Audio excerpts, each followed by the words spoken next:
Now, breast cancer, it affects 1 in 7 women. It also affects men. There's 797 men diagnosed a year. So awareness and knowing how to check yourself is absolutely crucial. Today, author and breast cancer survivor Nicola Hanney joins us to share her journey and the importance of support and research in the fight against breast cancer. Good morning to you, Nicola. It's Nicola. great to have you with us. You've had a stressful morning. I know all sorts of traffic and chaos out there. We really appreciate you coming in here as well for such an important message. Breast cancer, you're a survivor, you're an amazing advocate for it as well. But can you take us back to the time when you first came across a lump? Well, I was 36 at the age when I was diagnosed, but I was having symptoms from 29. So it's not always just a lump that I think women need to look out for. As in, when I was 29, I kept having ongoing thrush right after my cycle, which is something women just don't talk about. None of us want to talk about things like this. No, people completely just... I know. It's like, oh, sure, yeah. So I wish I had to discuss it in the staff room. Maybe I would have realised that this is not, if it's an ongoing thing, that I kept going to the doctor. I knew something was wrong with my body. And I had blood tests, but it wasn't the blood test to detect cancer, unfortunately. So this was ongoing. And then throughout the years, I was having pains in my hip. And then as it's spreading and spreading, it ended up, it was in my liver. And then before I was diagnosed, working so hard in hairdressing, Christmas is nuts. But I kept getting this awful pain up the top of my neck, right in my spine. I felt like my neck was actually going to break off my head. Where then I went away, took some time off, thinking I just need a break, I'm working so hard. And when I was away on holiday that January, that's only when the lump appeared. So from 29 to 36, again, I was diagnosed. So I think women need to really be aware that there's a lot of symptoms that can happen in your body well before a lump can appear. And at that stage, when I was diagnosed, like, I was stage 4. But I always just think about checking my breasts when I'm in the shower or after the shower or whatever. I never think about other symptoms related to breast cancer. So you're like, when you're diagnosed at stage 4... Yeah. Did it all start to click then? Yeah, because I was going back and forth to the doctors, and I remember the doctor ringing me. I was in the gym, give me the results from a blood test, because I kept going back thinking, I just know something's wrong, I'm not feeling good. Oh, lads. And it's a hormonal cancer, so there's a lot of things to look out for other than just a lump. Sometimes, again, the lump appears, action can be so further gone that it could be nearly too late at stages. You really have to act fast if you have any of these symptoms. But you were told it was terminal at one point, and you're still here. I know. I'm very lucky. It's amazing. I know. Like, what do you do when you're... Like, how do you take news like that? I didn't take it very well.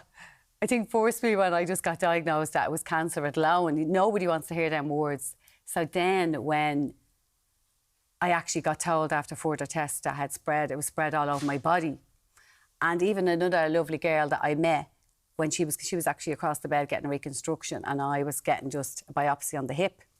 And I remember I asked her straight away, what was your symptoms?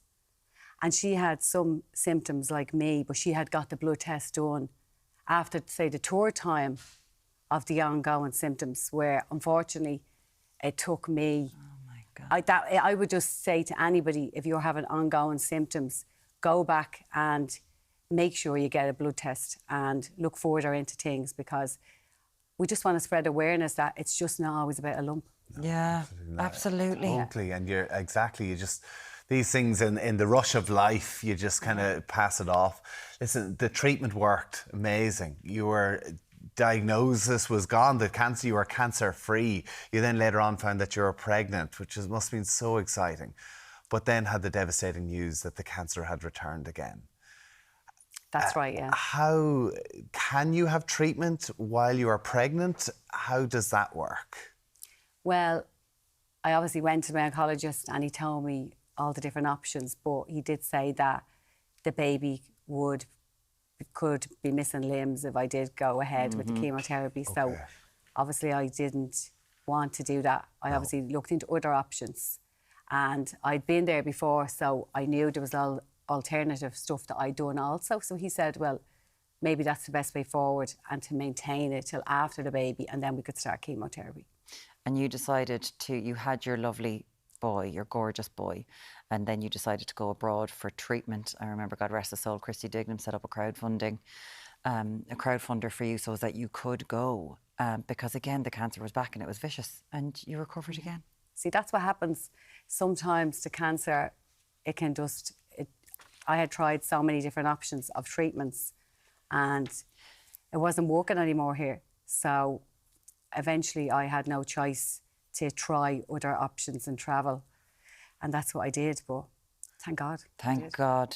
Listen, it's such an amazing story, and something that you were so positive to get your story out there when you actually got the all clear again a second time. You even just put your own email out there and asked people to get in touch. It's something you've obviously been really, it's become so important to try and help other women going through this particular. Absolutely. Like, to me at the time, I remember saying to this lovely lady in the hospital, like, that looks after you, and I was saying, is there anybody I could speak to that has had the same diagnosis as me that I know, then I can do it. If you just meet one person, where when you're not getting much hope at all, if you met one person, so that's the type, that's what I'm looking to do.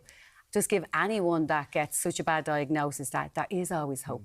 You're going to be at, because you're doing Breast Cancer Ireland's Very Pink Run. That's something that you were involved with. It's in Dublin on the 6th of September, Cork on the 7th, Kilkenny on the 14th of September. You can register and support Breast Cancer Ireland, by the way, on verypinkrun.ie. And this is a really important charity that advocates, that tells people, because you keep on pushing this message. It's not just about the lump if you are feeling ill.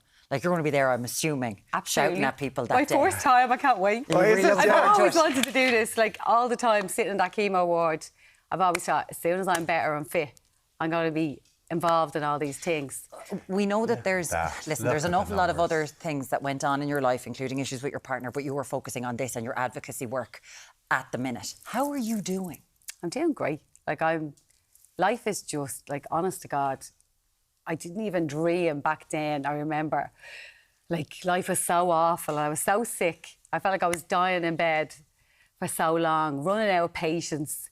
And I was thinking, come on, God, if you can't actually, if you're not going to heal me, take me. But I never gave up. And I'm so glad, because if I had just seen a crystal ball what my life would be right now, it's better than I could even imagine. My life is brilliant, yeah. Nicola Hanney, it is a pleasure to have you in. Thank you so much for coming, and best to you and your lovely son as well, Nicola. Thanks so much. Thank you both so much. Thank you so much. Oh, she's incredible. If you've been affected by any of the topics that we covered today, further information and support is available at virginmediatelevision.ie/helpline.